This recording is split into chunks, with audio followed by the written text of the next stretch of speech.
যদি ডটনেট কিংবা C sharp শিখতে শুরু করে থাকেন তাহলে এনটিটি ফ্রেমওয়ার্ক কিংবা এনটিটি ফ্রেমওয়ার্ক কোর এর নাম নিশ্চয়ই শুনেছেন। কিন্তু একটি জিনিস নতুন ডেভেলপারদের মাথায় ঘুরপাক খায়, তা হচ্ছে এনটিটি ফ্রেমওয়ার্ক এবং এনটিটি ফ্রেমওয়ার্ক কোর দুটো কি একই জিনিস নাকি দুটো সম্পূর্ণ আলাদা।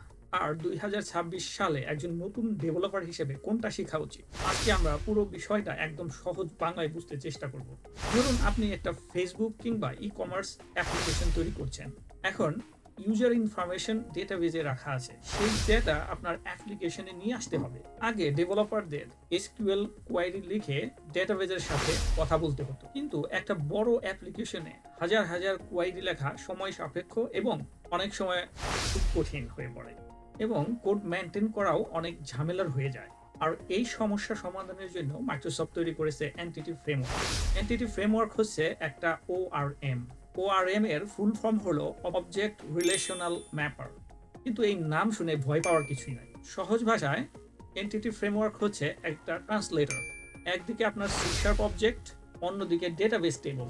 এনটিটি ফ্রেমওয়ার্ক দুজনের মাঝখানে বসে ট্রান্সলেট করে একে অপরকে সাহায্য করে। ধরুন ডেটাবেজে একটা ইউজার টেবিল আছে যেখানে দুইটি কলাম আইডি এবং নেম, এবং সি শার্পে একটা ইউজার ক্লাস আছে যার দুটি প্রপার্টি আইডি এবং নেম।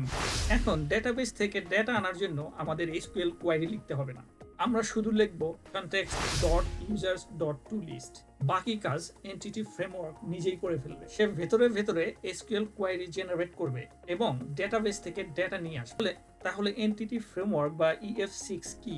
মাইক্রোসফট অনেক বছর আগে এনটিটি ফ্রেমওয়ার্ক তৈরি করেছিল, যেটাকে আমরা সাধারণত এনটিটি ফ্রেমওয়ার্ক 6 কিংবা EF6 বলে থাকি। এটা মূলত ডটনেট ফ্রেমওয়ার্কের জন্য তৈরি হয়েছিল এবং বহু বছর ধরে হাজার হাজার এন্টারপ্রাইজ অ্যাপ্লিকেশনে এটি ব্যবহার করা হয়েছে। অর্থাৎ এটি খুব চমৎকার ম্যাচিউর টেকনোলজি। এখন তাহলে EF কোর কি? কিন্তু পরে মাইক্রোসফট ডটনেট কোর নিয়ে আসে আর তার সাথে নতুন করে এনটিটি ফ্রেমওয়ার্ককে ডিজাইন করে এবং তৈরি হয় entity framework core.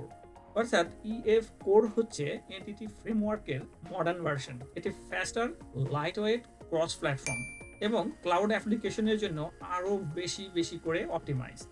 EF versus EF core, চলুন দুটোকে পাশাপাশি দেখি। EF6 মূলত উইন্ডোজের জন্য তৈরি হয়েছিল, অন্যদিকে EF কোর উইন্ডোজ, লিনুক্স এবং ম্যাপ সব প্ল্যাটফর্মের জন্য তৈরি। EF6 ভালো পারফরমেন্স দেয়, কিন্তু EF কোর আরো ফাস্টার। EF6 বর্তমানে খুব বেশি নতুন ফিচার পাচ্ছে না, অন্যদিকে EF কোরে অ্যাক্টিভ ডেভেলপমেন্ট এখনো চলছে। অর্থাৎ ভবিষ্যৎ মূলত এখন EF কোরের দিকেই। একটা সহজ উদাহরণ দিলে ব্যাপারটা এরকম দাঁড়ায়। এনটিটি ফ্রেমওয়ার্ক হচ্ছে টয়োটা করোলার 2005-এর মডেল, আর এনটিটি ফ্রেমওয়ার্ক কোর হচ্ছে 2026 সালের মডেল। দুটো দিয়েই আপনি গন্তব্যে পৌঁছতে পারবেন, কিন্তু নতুন মডেল আরো ফাস্ট, আরো এফিশিয়েন্ট এবং আরো ফিউচার প্রুফ। এখন সবচেয়ে গুরুত্বপূর্ণ প্রশ্ন, নতুন ডেভেলপার হিসেবে কোনটা শেখা উচিত? আজ যদি আপনি 2026 সালে সি শার্প বা ডটনেট শেখা শুরু করেন, তাহলে সরাসরি এনটিটি ফ্রেমওয়ার্ক কোর শিখুন।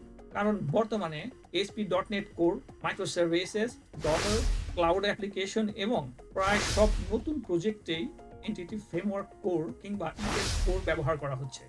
তাই নতুন ডেভেলপার হিসাবে এনটিটি ফ্রেমওয়ার্ক কোরই হচ্ছে সবচেয়ে ভালো চয়েস।